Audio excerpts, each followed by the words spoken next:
Hello friends. आज हम लोग डिस्कस करेंगे complete book list for IAS preliminary examination. कौन कौन से बुक आईएएस के लिए प्रिलिमिनरी एग्जामिनेशन के लिए पढ़ना है और उसको डिटेल वाइज आज हम लोग एनालिसिस करेंगे। तो सबसे पहले हम लोग हिस्ट्री के बारे में बात करेंगे कि हिस्ट्री में कौन कौन सी किताबें आपको पढ़नी है।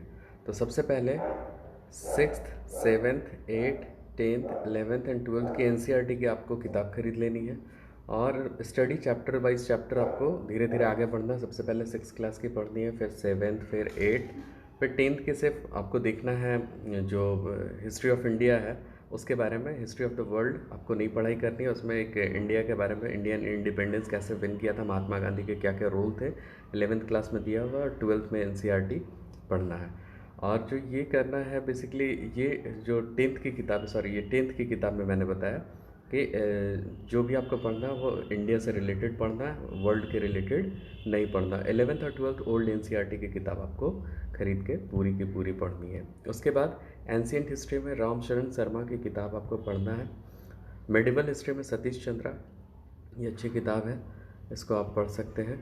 और मॉडर्न हिस्ट्री में Bipin Chandra, Rajiv Iyer Spectrum, BL Grover and Alka Mehta S Chand, इन तीनों में से कोई एक किताब आपको खरीदना है और इनसे पढ़ाई करना है। बेसिकली अगर देखा जाए तो ये दोनों बुक बहुत ही बेस्ट है, Bipin Chandra and Rajiv Iyer.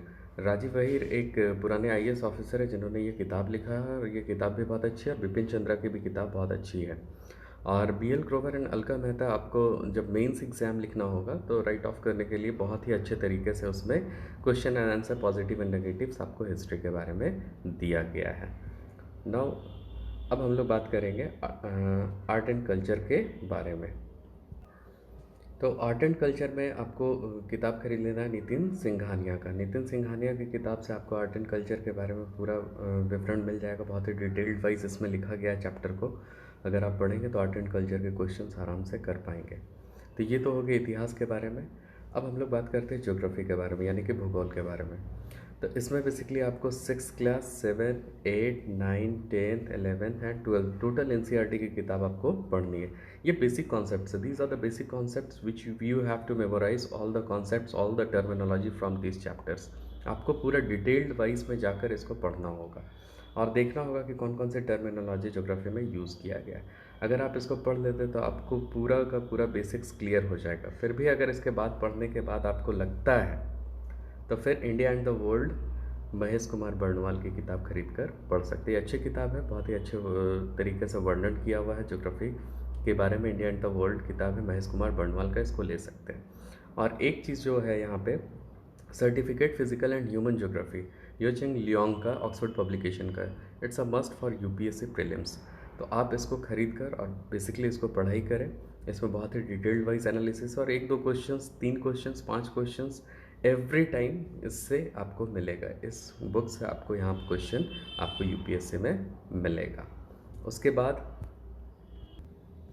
Geography through maps by A S Krishna. A S Krishna map में ही पूरा डिटेल्ड वाइज एनालिसिस, कौन से रिवर कहाँ से निकल रहे, कौन से पठार है, कौन से पर्वत है, every mountains, every plateaus has been described over there.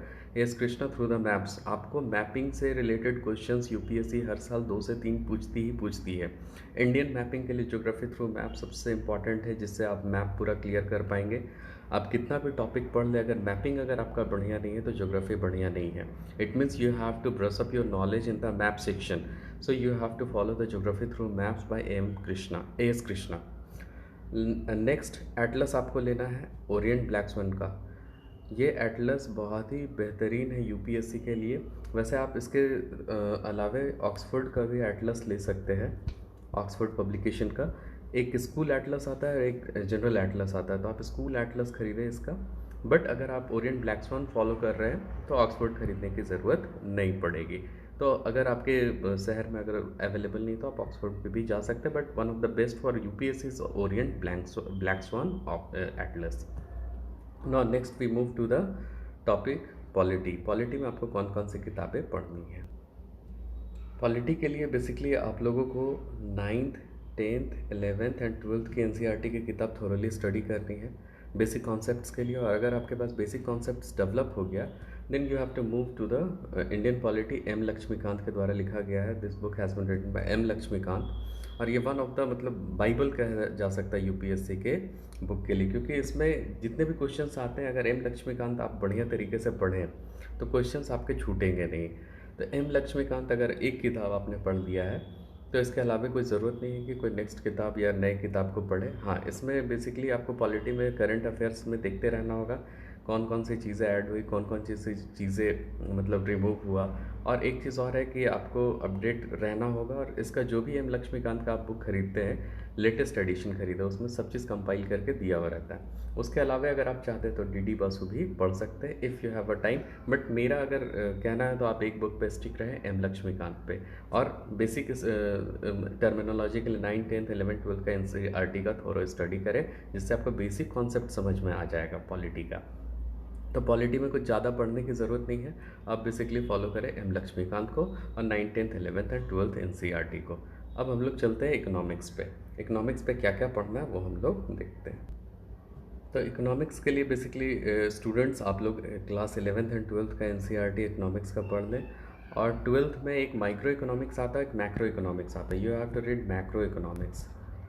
Macro economics में बहुत बड़े स्तर पर इकोनॉमी कैसे काम करती है वो आप लोगों को देखना है, ना कि छोटे स्तर पर इकोनॉमी कैसे काम करता है। बेसिक टर्मिनोलॉजी आपको पता होना चाहिए, जीडीपी, जीएनपी, एनएनपी क्या क्या है, किस तरह से, वहाँ सब कुछ दिया हुआ है, एवरीथिंग। तो आप 11th एंड 12th की एनसीईआरटी किताब पढ़ लें। मैं आगे फर्दर क्लासेस लूँगा तो मैं आपको गाइड करूँगा इकोनॉमिक्स में किस तरह से कैसे कैसे पढ़ना है। बट आप लोगों के पास में 11th एंड 12th की एनसीईआरटी की किताब होनी चाहिए। उसके बाद है कि इंडियन इकोनॉमिक्स के लिए आप थोड़ा सा एक्सटेंड अपना नॉलेज को करना चाहते हैं तो रमेश सिंह की किताब अच्छी किताब है, जिसे आप पढ़ सकते हैं। आपको ये 2 बुक के अलावा बेसिकली जाना नहीं है। मिश्रा एंड पुरी की किताब है, और भी बहुत सारे किताब राइटर हैं जिनकी किताब मार्केट में अवेलेबल है, but basically you have to stick on this 2 books. इसके अलावा सबसे मेन इंपॉर्टेंट है इकोनॉमिक सर्वे। यहाँ से 2 से 3 क्वेश्चंस आते ही आते हैं, बजट से 1 से 2 क्वेश्चंस आते ही आते हैं, और जितने भी इकोनॉमिक्स के क्वेश्चंस हैं वो मंथली बेसिस पे आपको करंट अफेयर से रिलेटेड क्वेश्चंस आएंगे। तो आपको अपडेट रहना है हमेशा। रेगुलरली आपको अपने नोट्स में कौन कौन से करंट अफेयर्स में आपको चुनना होगा। जब आप ये एनसीईआरटी की किताब पढ़ लेंगे आपको पता चलने लग जाएगा कि मुझे किस चीज़ पे नोट्स बनाना है, कौन से टॉपिक इंपॉर्टेंट है यूपीएससी के लिए, यहाँ पे न्यूज़ में क्या बोला जा रहा है। तो ये सब चीज़ आपको बेसिकली धीरे धीरे धीरे धीरे समझ में आने लगेगा। तो कॉन्सेप्ट्स क्लियर हैं तो आप फिर करंट अफेयर्स बनाने पे चले जाना। Current affairs daily per day basis पे आपको बनाना है, उसको मेमोराइज करना है, और उसमें कोई चेंजेस आते हैं तो आप उसको रिमूव कर दें और नए चेंजेस को लागू कर दें, और अगर वो चेंजेस वही रहते हैं तो फिर उसको रिवाइज करते रहें। इकोनॉमिक्स के लिए बस इतना ही है। अब हम लोग चलते हैं एनवायरनमेंट एंड इकोलॉजी पे। तो एनवायरनमेंट एंड इकोलॉजी में आपको बेसिकली एनसीईआरटी की किताब लेनी है बायोलॉजी की, और उसमें क्लास 12th के लास्ट 2 चैप्टर्स आपको पढ़ने हैं। ये कॉन्सेप्ट के लिए मैं बता रहा हूँ, ये लास्ट 2 चैप्टर्स आपको एनसीईआरटी की बायोलॉजी की किताब के, जो बायो की किताब आती है उसके लास्ट 2 चैप्टर्स आपको पढ़ने हैं। यहाँ से आपको कॉन्सेप्ट क्लियर हो जाएगा कि किस तरह से इकोसिस्टम वर्क करता है, क्या क्या उसमें प्रावधान है, आपको एवरीथिंग क्लियर हो जाएगा। उसके बाद बेसिकली आपको माजिद हुसैन की किताब को फॉलो करना है। एनवायरनमेंट एंड इकोलॉजी की किताब आती है माजिद हुसैन की, तो ये किताब आपको पढ़ना है। तो इससे आपका क्लियर हो जाएगा कॉन्सेप्ट, और कहाँ कहाँ पे इससे मतलब रेगुलरली कभी कभी तो ऐसा हुआ है कि 18 to 20 क्वेश्चंस, 21 क्वेश्चंस आए हैं, और कभी कभी ऐसा हुआ है कि 10 to 12 क्वेश्चंस भी आए हैं, कभी 4 से 5 क्वेश्चंस भी आए हैं। बट आपको इसको क्लियर रखना होगा एनवायरनमेंट एंड इकोलॉजी को। और बेसिकली ज्योग्राफी थ्रू मैप्स मैंने जो पहले बताया था वहाँ से भी ये कवर हो जाएगा एनवायरनमेंट एंड इकोलॉजी, कि कहाँ कहाँ पे मतलब वाइल्ड लाइफ सेंचुरीज है, कहाँ पे फॉरेस्ट में कौन कौन से एरिया है, कहाँ पे मैनग्रोव्स है, तो वो सब चीज़ वो मैप में भी दिया। बट आप माजिद हुसैन को भी फॉलो करें। अब स्टूडेंट्स जनरल साइंस के लिए जो किताबें आपको पढ़नी है वो एनसीईआरटी की 6 to 10th आपको कंपलसरी पढ़नी है, बट सेलेक्टेड टॉपिक आपको पढ़ना है, सेलेक्टेड चैप्टर्स पढ़ने हैं। आप प्रीवियस क्वेश्चन पेपर को आप जाएं, स्टडी करें, और previous question paper last 20 years का आप ले लें, 2000 to 2020 मार्केट में अवेलेबल है। वहाँ पे देखें कि जनरल साइंस के बेसिकली कौन कौन से क्वेश्चन आते हैं, वो आप यहाँ पे पढ़ाई करें और उसी टॉपिक से रिलेटेड पढ़ाई करें। बायो का 11th and 12th chapter compulsory, 11th and 12th class के एनसीईआरटी कंपलसरी है, आप इसको पढ़ें।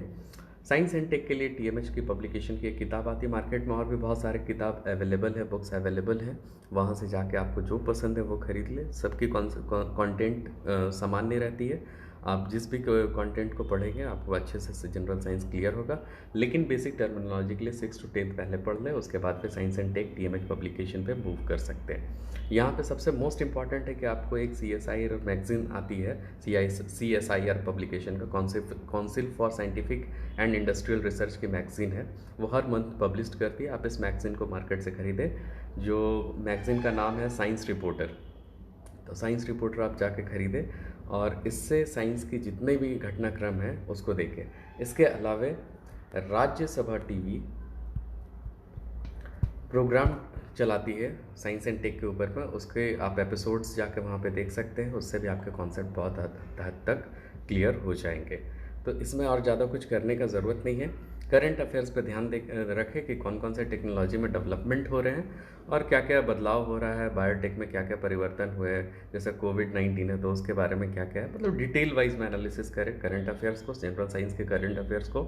NCERT 6 to 10 का आप मतलब कॉन्सेप्ट पूरा पढ़ लें। साइंस एंड टेक का TMH पब्लिकेशंस का पढ़ लें, उसमें बहुत अच्छे डिटेल्ड वे में दिया हुआ है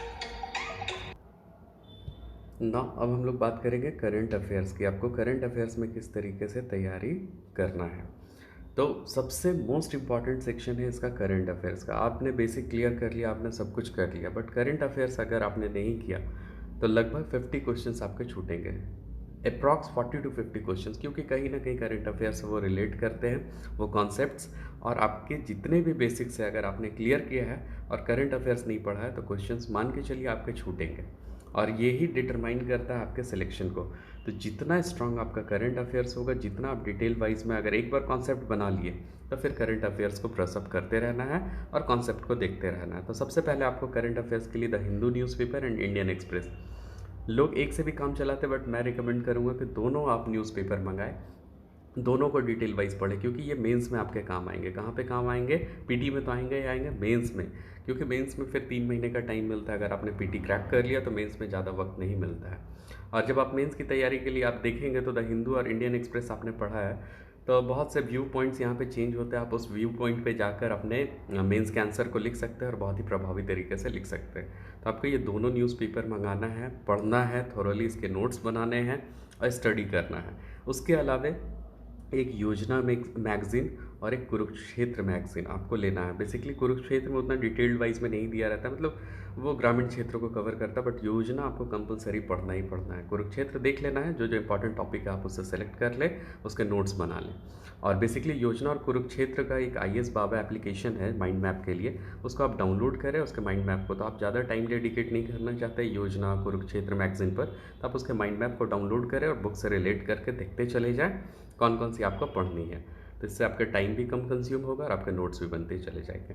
एक क्रॉनिकल IAS मैगज़ीन आती है, इसको आप कंपलसरी कर लें। बाकी बहुत सारे कोचिंग सेंटर के अपने अपने मैगज़ीन्स है, दृष्टि की है, विज़न IAS की है। आप कोई भी एक सा मैगज़ीन फॉलो करें, ऐसा नहीं है कि क्रॉनिकल ही, आप जिसमें आपको बहुत ही अच्छा लगता हो, जिसकी शैली बहुत अच्छी है, लेखन शैली बहुत अच्छी है, आपको जो समझ में आता है किताब, बट एक आपको current affair magazine per month आपको पढ़ते रहना है। तो अगर इन सब चीज़ों को लेके चलेंगे तो बेसिकली आपका प्री बहुत अच्छे तरीके से तैयार हो जाएगा और अच्छे कर पाएंगे। तो इसीलिए इन सब किताब को फॉलो करना है UPSC प्रिलिमिनरी एग्जामिनेशन के लिए। आगे आने वाले दिनों में मैं बहुत सारे चैप्टर वाइज हर एक इकोनॉमिक, ज्योग्राफी, पॉलिटी सबके बारे में मैं डिटेल वाइज एनालिसिस करके हर एक टॉपिक के ऊपर वीडियोस बनाऊंगा। अगर आपको ये वीडियो अच्छा लगा तो लाइक करें, शेयर करें, सब्सक्राइब करें। जिन मित्रों को अगर आपको ज़रूरत है कि बताना चाहिए ये सब किताब पढ़ सकते हैं तो उनको शेयर करें, उनको बहुत ही मदद मिलेगी। धन्यवाद।